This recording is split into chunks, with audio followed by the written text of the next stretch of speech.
Salut les amis de Baba Show et des Sport TV. Merci encore Gaël de la confiance renouvelée. Merci de des likes, merci de des abonnés. Merci également de bailler les commentaires, un plaisir renouvelé chaque fois de partager des informations. Il y a un bokk sénégalais il fait pour les Montenegro 14 régions du Sénégal diaspora bi ruux ruuxaare ñu ngi leen di jaajëfal ñi nekk ci lal hôpital yi fàttewuñu leen benn yoon ñi nekk également ci kaso yi aussi fàttewuñu leen ñi de àdduna suñu borom xal leen daajane fi daw si te yéexee ñu on avance ensemble dans la magie de Baba Show et des Sport TV l'actualité en continu den invité gars yi ngeen gën a abonné suñu chaîne bii di Baba Show actualité bi nag ñu fas yéene ci waxtaane nga mooy donc la Ligue des champions de feu, le Real qui rassure, Endrick phénoménal, Mbappé pour une première, Liverpool qui domine, Aston Villa également, les retrouvailles réussies, le Bayern qui atomise et également le Sporting qui donne une leçon à Lille yëpp ñu fas yéene ko wasaare mais laata boobu nag Yves Bissouma moom gannaaw bi nga xam ne gis ngeen ne congu yi nga xam ne ñii di terroristes yi amal nañ ko foofu noonu ca Mali moom génn na daal ne ci addu nee na daal salaire am yii di ñëw lépp loo xam ne jot na ko ci salaire dina si jàppale également ñi nga xam ne wéy dayul dawlu yi ak ñi nga xam ne nekk nañ tolof foofu noonu ca Mali mais aussi di def soutien total foofu noonu di jaale également famille yi nga xam ne moom daal la xew foofu noonu ca Bamako daan na leen laal Yves Bissouma le nouveau capitaine donc de cette équipe du Mali bien évidemment mais aussi c'était aujourd'hui le retour de la Ligue des Champions mais la Ligue des Champions nouveau format ngeen vas yéena ko woon seetaan tey jii nii amoon ay duels de feu, des duels attendus avec aussi le champion en titre, la Casablanca, le Real Madrid qui faisait son retour avec Kylian Mbappé, mais là, la Juventus de Turin aussi qui entre et qui gagne face au PSV Eindhoven, 3-0, la Juventus de Turin version Thiago Motta, équipe boo xam ne nag Ligue des Champions entraîne baax na ci loolu 3-1 la ñu dóor ci li nga xam ne nag championnat la en quelque sorte et les buteurs bien évidemment c'est Yildiz, la nouvelle pépite de cette équipe de la Juve, McKennie également et Gonzalez ñoo daal di dugal Saibari le joueur donc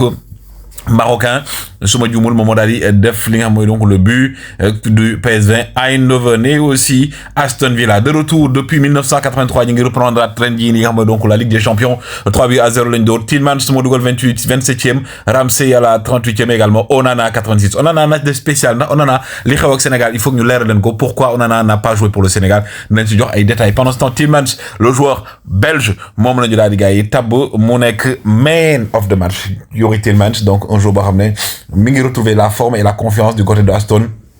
Villa de Unai Emery, le Sporting également avec l'un des meilleurs buteurs actuellement di ki nga xam ne mooy donc Gyökeres moo daal di dugal moom ak Debast plutôt door Lille 2-0 Gyökeres nga xam nag actuellement club yu bëri ñu ngi koy tudd donc gars yi moom la ñu wooyee le nouveau Haaland du Sporting le numéro 9 et Liverpool également fekk si leen door leen loolu ñaaw na la def ñi nga xam mooy donc waa Milan AC 3-1 lañ leen door grâce à Konaté à la 23e Van Dijk à la 48e et également Szoboszlai à la 67e minute le joueur de RB Leipzig d'aller clore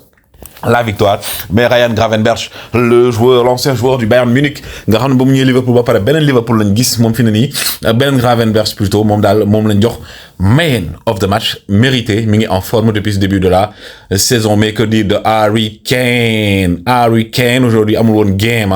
la ñu door tey 9-2 la ñu door du triplé 4 buts de Harry Kane Guerrero daal di dugal Olive def doublé Sané dugal Goretzka également daal di dugal Pretovic ak Ogiwara ñoom ñoo dugal du côté bien évidemment de l'adversaire mais nag nekk le deuxième score le premier score de l'histoire de la Ligue des Champions en matière de chiffres mu nekk premier Bayern moo jël deuxième moo jël premier gis nga ci ñi ëpp lu ñu dóor l'histoire de la Ligue des Champions 2020 Barça lañ ko defoon ren ñu dóoraat ma ngoog ba kii di Borussia Dortmund également mos na dóor 8 mais le Real Madrid le grand Real Madrid de retour avec bien évidemment sa constellation de stars et la BMW qui était bien évidemment sur le terrain mais également que dire d'Anthony Rudiger et c'est qui dit Luka Modric le capitaine emblématique de cette équipe de la Casablanca mais Kylian Mbappé qui marque son premier but en Ligue des Champions avec le Real Madrid et également quel but mais aussi il rend hommage à un joueur boo xam ne marqué na ko ci passage am du côté du Paris Saint-Germain moo tax mu def célébration du keneen ku dul le capitaine emblématique de la Casablanca Sergio Ramos gis ngeen ko moom daal Kylian Mbappé daal di rendre hommage avec ce premier but de l'enfant de Bondy bi nga xam ne il repart de plus belle comme ni mu ko defoon ak Paris Saint-Germain Kylian Mbappé donc l'un des princes actuellement de la Ligue des Champions il était attendu sur ce match ñëw dugal en forme il est à 4 buts avec le Real Madrid toutes compétitions confondues depuis ba mu commencé match officiel yi ba léegi donc c'est une bonne chose il retrouve la confiance Kylian Mbappé mais que dire de Anthony Rudiger tey da doon joué ak ancien club am mais nee na moom honneur la pour jouer ak Real nee na képp ku mu daje bu nekkee si kanamam bu daje ak Real day def liggéeyam loolu daal la daal di wax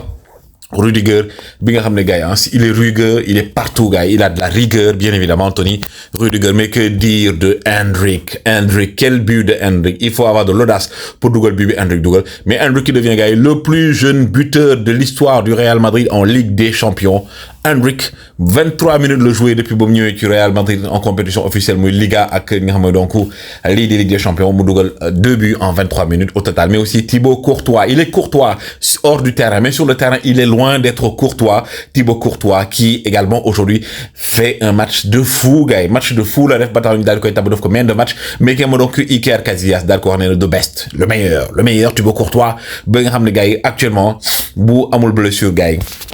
il va t'écœurer. D'ailleurs, les gars, il est pas courtois. L'on est que les gars, bon, des stars, mais de la sax. Kham, mongo. Kui khalam da ci jaayu barke ba yaay borom. Encore une fois, El Hadj Malick Diouf, 4e but du joueur sénégalais avec le Slavia de Prague depuis le début de la saison. Il est en feu. Et El Hadj Malick Diouf, mi nga xamné ñew na équipe nationale du Sénégal et comme toujours, dam na ban, comme on le dit, Sénégal moom mooy équipe bo xamné da ngay nek en forme fenen bo ñëwé duñ la duggal mais quand même félicitations à lui. Les amis, li mo nekkoon information. On se donne rendez-vous demain pour le match tant attendu entre le FC Barcelone de Lamine Yamal et l'AS Monaco de Lamine Camara. Duel de Lamine. Suba xëccee la mën a suñu la gars yi jaa ngeen jëf